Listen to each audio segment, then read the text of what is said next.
Hi there, hopefully many of you tuned into the Cheltenham Festival preview evening run by Mitch and Alex Letitia in honour of Alex Letitia's Run for Kids charity, a way of raising money for two brilliant charities down in the south of England, the Southampton Doing It for the Kids charity and the WESC Foundation over in Exeter. Great work, keep it up. Hopefully we raised you lots of money at that particular Cheltenham Festival preview evening. Like I said, hopefully you tuned in.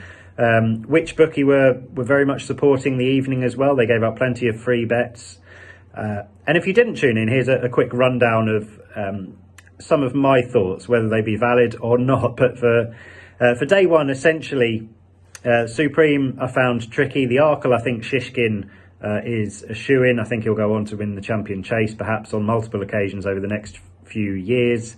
And I think him and Honeysuckle look really strong favourites on that day, as does Concertista actually in the Mayor's Hurdle, to be fair. But the two handicaps on the day I thought were the most interesting. The Boodles could go the way of either St Sam or Bustleton, who have Grade 1 placed form over in Ireland. I think the handicapper has let them in really lightly.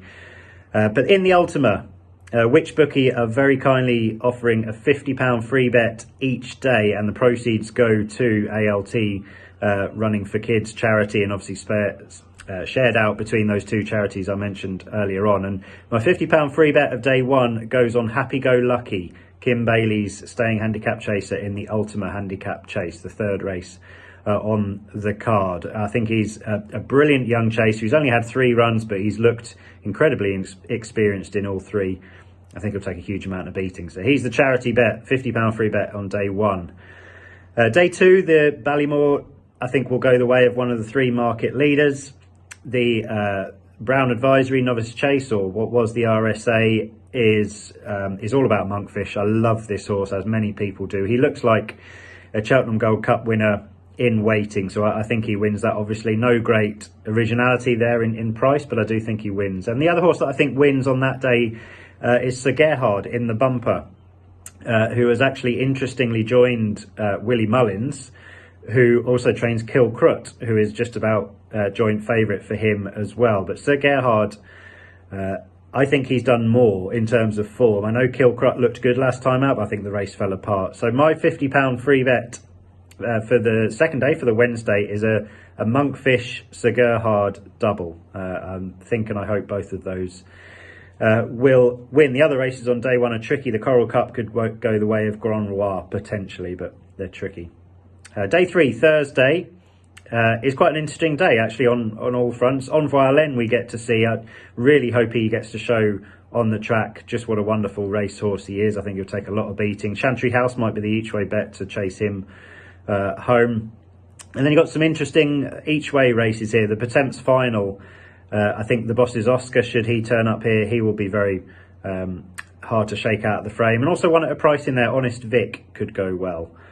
The Stayers Hurdle, I think there are a few overpriced here, the likes of Sir de Ballet and the Storyteller. What a wonderfully genuine and versatile horse he is. But I think they've got it to do to beat Thyme Hill, who is young and improving. He's already got 1 verdict over Paisley Park, who's probably the standard setter. And I think Thyme Hill here is my banker of that particular day. So he's the subject of the £50 free bet on the Thursday. That's Thyme Hill. The Ryanair Chase, I think, is interesting. Mellon could potentially take that at each way odds as well. So on to the Friday and the big day, of course, Gold Cup day. The Gold Cup itself, the 3 market leaders are all pretty solid. Of course, 2-time winner Album Photo taking on Champ and Aplutard. There's 1 or 2 horses in here at double figure prices that might well outrun their price. And Manila Indo is probably chief amongst them. I think he's a really great each way price. If Gordon Elliott horses get to come over, well, Quilixios has moved to Henry de Bromhead. I think he's a good chance to run very well in the Triumph Hurdle. I love his manner, the way he stays. He's a very relaxed horse, and I think that will suit the Triumph Hurdle. Gordon Elliott's Fakira, if he gets to run, then he looks likely to take a bit of beating in the Albert Bartlett.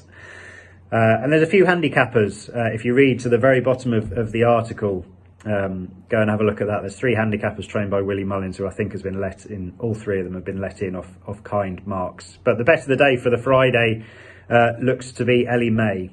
in the mare's chase. She's the source of the £50 free bet on the Friday.